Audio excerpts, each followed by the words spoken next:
I'm here with Anna Lorck, the MP for Tukituki. Kia ora, Anna, and thank you for your time today. Kia ora, Andrew, and thanks for having me. It's been a quite crazy time for Hawke's Bay following the cyclone, and we've had government ministers flying in and out since then. What has been your role from day one, and how has that changed over the last few weeks? Well, I mean, as a local MP, my role is really to be on the ground and working alongside people who need help and support. And that's really what I've been doing. I mean, even yesterday I caught up with a chap called Graham Roddick, and he'd contacted my office a couple of weeks back, and he is a horse breeder who lives on Swamp Road.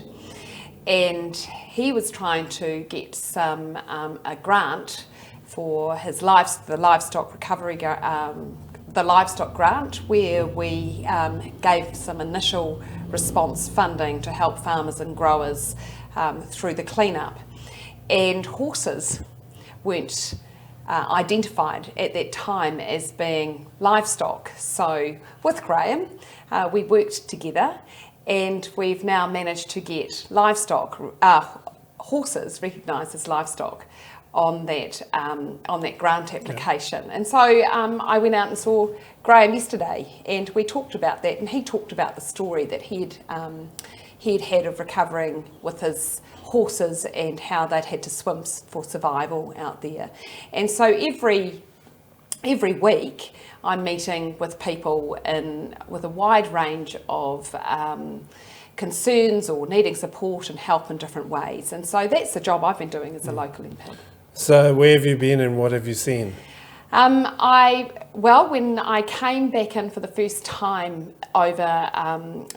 when I flew in from Wellington, I was in Wellington the day that the cyclone happened. I didn't manage to speak to my family for most of that day. I got a 15-second phone call from Damon just to say we're okay. And when I was able to get a flight out in the morning, I grabbed a backpack from the airport and a raincoat, and knew that I may not be able to get back to Hastings because at that time both cities were separated. Yeah. When I got off the plane, Jimmy Gurin, a local helicopter pilot, saw me and said, "Anna, do you need a ride back to Hastings?" And I said, "Oh, yes, please." And with that, the aircraft crew said, "Have you got a helicopter?" I said, "No, Jimmy's got one." And they said, "Well, can you take this urgent blood to the hospital?" And so we flew over Hawke's Bay to Hastings. And so I got a real first-hand look on day 2 of the flooding. Did it shock you? It was absolutely. To see that and to be able to even comprehend what amount of water and where we were going to go from there was really heartbreaking. I mean, I've lived in this region all my life, and to see that devastation was huge. Were you personally affected by the cyclone? No, we weren't. We don't live far away from the Karamu stream, which flooded right up over a bridge near us, and we had neighbours who were flooded, but no, we weren't directly impacted. You're one of 4 Labour MPs in the region, and one of them, Mecca Factory, has been made the lead recovery minister for Hawke's Bay. How are you working with her and the others? I talk to Mecca every day. We are corresponding at the moment around the standing up of the regional task force. I feed in information about what I'm hearing on the ground, and our role is to make sure that we ensure a locally led response that's regionally delivered and government enabled. And so we have to work really tightly as a team. We obviously connect into to a range of different areas and representatives, but where we can, we get out together. And actually I've got a meeting with her, we're catching up on Sunday to talk about a few things. That's the beauty of being a local MP. People come to you and you can get out there and see what's happening. Yeah, and in the communities you've been to, what do people want? What are the pressing needs still now, nearly 2 months on? First of all, people want to be listened to, and they want to know that that their concerns are at the forefront of the recovery. And these things can be from sorting out insurance, contents insurance, through to getting financial support, helping with businesses as well. I've worked with a few businesses who have been wanting to make sure that they can access the support they need. So it's very much about the locals asking to be as engaged in the process as possible. Now, there's been quite a bit of anger at community meetings, and with much of it directed at council officials, some of them who aren't elected. Do you think that is fair, or is it understandable that after what everyone's been through? You can't underestimate the emotion that people have been feeling and how different people are impacted by that. I mean, we're all elected officials, and we need to listen and take on board that. It can be quite hard to take some of it, but you're there to listen and to turn up and do what you can. And if people see you are genuinely doing that, I think that they respect that. At one of the meetings, a Pakawhā meeting, you were called out for not being there. Where were you, and why didn't you go to that meeting?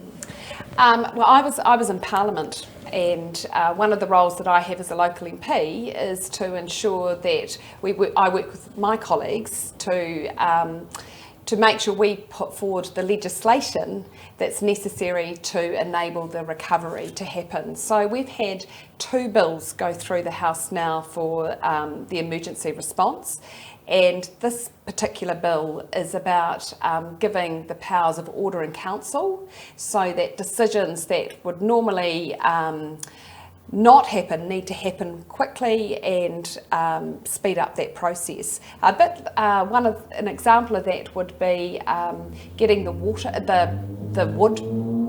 burnt. Yeah. We've got a big challenge with that, and that will require some decisions to be made that don't fit in the normal business as usual if we were continuing if the cyclone hadn't happened. So is that a council decision or a central government decision? So it becomes a decision from the minister, but the orders in council come up through from council. Yeah. And that's some work that the councils have been wanting, and it does give strong powers to be able to do what needs to be done to get our region back on the road to recovery. It happened in Christchurch too. Yeah. Now, you've seen the response from the beginning. How do you think civil defence response was handled, and could it have been better? I think that everybody gave the absolute all, and I met with civil defence a couple of weeks beforehand, before the cyclone, and I know that team in there had been working incredibly hard. Nobody probably realised that we were all going to be out of communications for as long as we were. I've worked with went and met with the people from Unison out at the power station. There were people there that were working 24/7 who'd been impacted by the floods, same as at civil defence. I think that we can all learn how we can do better. Yeah. But everybody was giving it their all through that emergency. Yeah. Now, you have advocated for the apple and other growing industries over the years, and I think immediately afterwards you were at pains to point out that it was a small group of growers that had been affected. So what is it? Is the industry sort of damaged? Has the industry been badly affected, or is it okay and business as usual? What is the story? Well, I mean, first of all, it has been devastating for those growers, and that have been impacted severely. The information that we have from apples and pears now is about 25% of Hawke's Bay's crop has been lost. Then there's about 53% that was untouched, and then the in-between was what they've classed as workable. And in some cases that means you might be able to pick some of the apples and salvage some of the crop going forward. So and also obviously for the apple industry, we grow apples outside Hawke's Bay as well. There were also comments from New Zealand Apples and Pears that demand for premium apples, given our supply will be down, will keep the price up as well. There's a lot of work to be done, and you can't take away from within the 25%, there are growers who I've met with who have lost everything. And there are other larger businesses that have maybe a third in in an area that's been devastated, a third that have been okay, and a third that have been growing beautiful apples. So it is how did that proportion work out? I mean, early on it was, there was a lot of information coming out that Hawke's Bay's industry had been smashed. And the information I got on very early on was, look, there are orchardists who are harvesting. We need to absolutely demonstrate to our international customers that, we are still growing the best apples and pears in the world. But some of even the bigger players did get badly affected. Absolutely. And are I think there's a call for more government funding and that. Would you support that? Right now there's a recovery package for Hawke's Bay that is being worked on, and the apple industry has had a key role in that. And of course there is the banks to be talked to as well, and as that's going through, I'd like to see us absolutely support our region to not only get back on their feet, but to ensure that we have got a strong growing economy for the future. I mean, I believe in the Bay, and as I say, I think we will come through this stronger, and we'll keep growing. So a lot has been made at various levels, national and local government, about building back better. How do we do that, and what is the solution for bridges that were supposedly indestructible and stop banks that couldn't be breached, and they were? What is the solution for that? Well, I think one of the things that Hawke's Bay has an opportunity to do now is really look at where we want to see our region grow in the future. And part of doing that is about how we plan for the next 10, 20, 30 years. You could say that, maybe if there is a silver lining to this, is it gives us a real opportunity to look at where we have been investing and how we should be rebuilding our roads, obviously our communication lines. Should they be part of bridges? Because when the bridges have blown out, we've lost all of our communications. So we're in a position, I think, as Hawke's Bay to work together on a real blueprint plan for what we want for our future of the region. And we will see over our recovery a lot of expertise and skills and new jobs will come out of this. And I think we're in a position just like Christchurch has been, and we've seen where Christchurch has grown as a city. And the Christchurch earthquake happened after the GFC, and a lot of people went to Christchurch to help rebuild that city. And we're in a pretty tough time at the moment. We have a cost of living is front and centre of people's minds. And Hawke's Bay could be one of those areas where we see through this some real strong economic activity, and that's going to be good for the region, and hopefully will help us through what has been a pretty challenging 7 or 8 weeks. Now, you're the sitting MP, but obviously it's an election year. You have said previously that your focus is on the recovery, but it is an election year, and wherever you go, you are in campaign. you are campaigning, whether you like it or not. Do you see it as that? No, not at all. I see it as I'm doing my job. People know me, I work hard, and I'm out there doing the job that people have elected me to do. I think it's around action and delivery and making sure that we do as much as we can to help the region. I've always said I'm a local MP to the core, and I've always said that I would continue to be as accessible and available as possible from, if I earned the privilege of being the local MP. I've done that from continuing to have my street corner meetings. I've held a series of community and hall meetings to give people the opportunity to talk to me about local issues, and doesn't matter who people vote for, I'm everybody's local MP when you're elected, and you've got to work left, right and centre for this electorate. So I'm just going to continue doing the job that I have been doing, and that's how I see the role. So you've been confirmed again as the candidate for the next election? Yes, I have, but it happened a few weeks ago.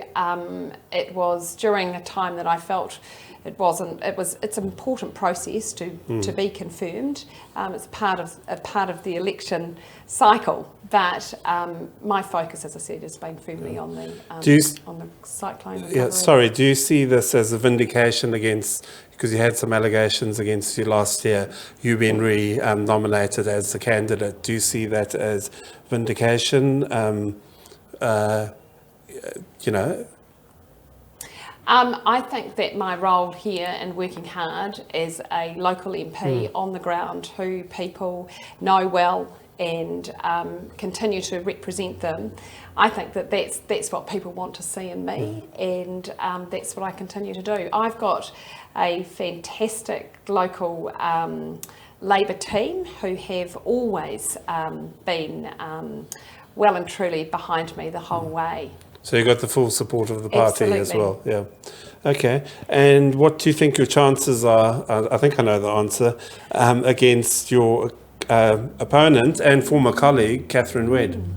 I'll say it again, my focus is just continuing to do the work that I do. It's an absolute privilege to be the local MP. But you do have an opponent. And if I continue to do the work I do, every election that I have stood in, it has been, it gets tight, and it's a tight race. This election is going to be no different. But I come back to being, people know me, I work hard, I get out there, and I'm getting on with the job. The Labour government has undergone huge change this year. As an MP and member of the caucus, what has the sort of major difference been between Chris Hipkins and Jacinda Ardern? Firstly, I'd like to acknowledge Jacinda. She was an incredible boss, and I think she had she played a big role in election 2020, and I don't believe I would have been there today without Jacinda, and she's been a huge asset to our team and a great leader, and I also think an incredible role model. And I've got 5 daughters, and I said to Jacinda on the day, her last day in Parliament actually, to have her as a role model for my children growing up is something that I'm really proud of, and I thanked her for that. I think that Chris has hit the ground running. He again has a real connection with everyday New Zealanders. He's a straight shooter, and we're focusing on those bread and butter issues. We've had a bit of a reset, and I've known Chris a long time too, and I really enjoy working with him. Yeah, because there was sort of anger and that in some quarters building against Jacinda Ardern, and at one stage people were saying Labour's not going to win and National will win and everything. So you think this election is definitely winnable for Labour? Oh, absolutely, and I think that New Zealanders wanting to see some good policies coming through that help New Zealand go forward. And one of the key things I think there is, you used to be able to work hard and get ahead. And things have been pretty tough, not just this year, but it's got harder to, you can work hard and you still can't earn enough to pay your mortgage and feed your family. And I think that for New Zealanders, it's about getting a fair go. And that's what I think people want to see, that if you work hard, you can get ahead in this country. And that's something that I've always been really passionate about. Yeah. Now, you obviously work closely with Stuart Nash, who's MP for Napier, and his firing from Cabinet happened rather quickly. What is your view on it? Stu and I are close. He's a good mate, and he's always been there for me, and I'm there. Actually, we had a chat this morning. He was having a bit of a first break for him, and 6 years out with his family on holiday, but he still had time to have a chat to me this morning, and we've always had a really good working relationship, and I'll miss him. Yeah, but he's still there to the election, and he's a great local MP for Napier. Do you think him leaving will effectively hand the seat to the National Party with quite an energetic young candidate on the ground and standing against no one as we speak? Well, I know that the Labour Party in Napier are currently out looking for a candidate. No, I think we'll have an absolutely strong shot, and that's what I think will happen in Napier. So what is your focus now? I know you've said meeting the needs of people and that, but how is it changing, and where do you see yourself going from now till the election? Well, I think there's a few things that we've got on. I've just been at the Hawke's Bay Hospital. I was a former DHB board member. Yeah. We are really strongly progressing the business case to rebuild our hospital. That's something that I am incredibly passionate about. I think it's important that you have an experienced Member of Parliament who understands health in the region and driving that forward, and to know that is starting to gain traction is significant, and that's something that I want to see myself continue to be heavily involved with. Another area that I am passionate about is housing.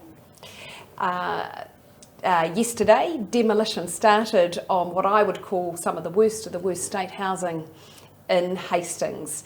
They're called the Star Flats Towers on Karamu South.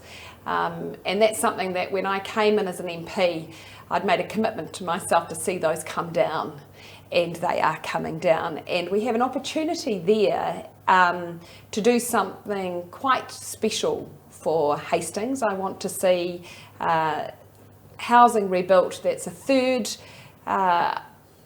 first home ownership, a third progressive rent to own options, and a third social housing, where we can build communities where we get affordable housing back. I make no apology for the fact that, rebuilding our houses, we've made sure that the priority has been on getting people out of hotels and into homes as we continue to do our rebuild. And we've got another couple of hundred houses planned. That this is now an opportunity to enable people on a pathway to home ownership.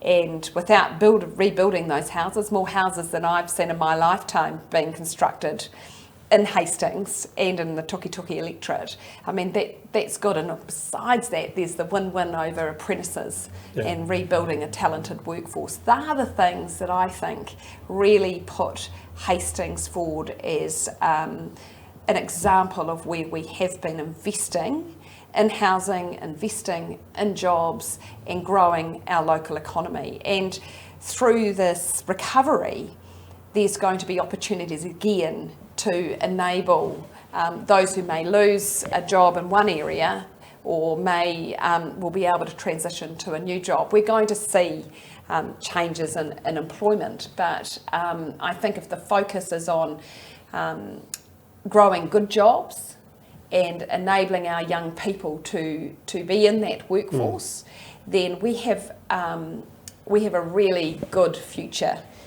ahead. Yeah. Now, just quickly, Three Waters, there was an announcement today that there's going to be a change, and there are now going to be 10 entities instead of 4, and there's going to be one for Hawke's Bay and Tairāwhiti. And it has, surprisingly, you don't often get this, but all 5 of the Hawke's Bay councils are happy with this. Do you think this is government being forced to back down, or is this government listening to the councils? Well, it's called affordable water reforms. Not 10 waters then.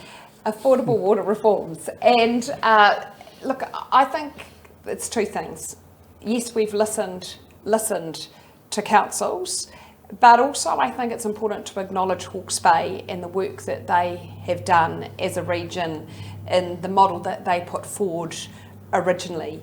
I'm on the Finance and Expenditure Select Committee, which is the committee that's been hearing the infrastructure water reform legislation going through. And I've always said from the outset that I've congratulated Hawke's Bay in being prepared to put forward a proposal. I also recognise that Hawke's Bay and particularly Hastings are probably 8 years ahead. I mean, it's 8 years, I think we're coming up, maybe 7 or 8 years since the Havelock North water crisis. Yeah. And we were forced into fixing up our drinking water earlier than most, but the reforms have actually fallen out of what happened in Havelock North, and we can never let that happen anywhere in the country again. When I was out listening to submissions from a range of different areas, I asked many around, well, what do you think of a regional model? And I got mixed reviews.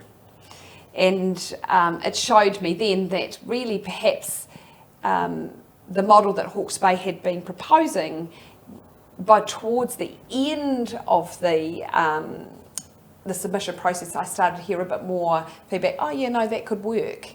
And so I think that listening to working conciliatory with councils, and we can't do it without councils, but reform is necessary. And you know you're getting it right when you have all your region's councils in Hawke's Bay coming out and supporting it. But it's important to recognise the work they've done, and to, I'm a strong supporter of regionally led, regionally delivered, and I think that that's something that we can see through this affordable water reform. So now it's a big year ahead, as I said, with the recovery and with the elections. What is Plan B if you're not re-elected? Never thinking about a plan B. My plan is to just keep working, keep on trucking as I do, and keep fighting tooth and nail for this electorate and this region that I love. Because you weren't on the list last time. Are you going to go on the list this time? I think as an elected MP, it's important that I go for the list, yes. Okay. All right, Anna Lorck, MP for Tukituki, thank you for your time and all the best for the future. Thank you. Thanks. Good to be here.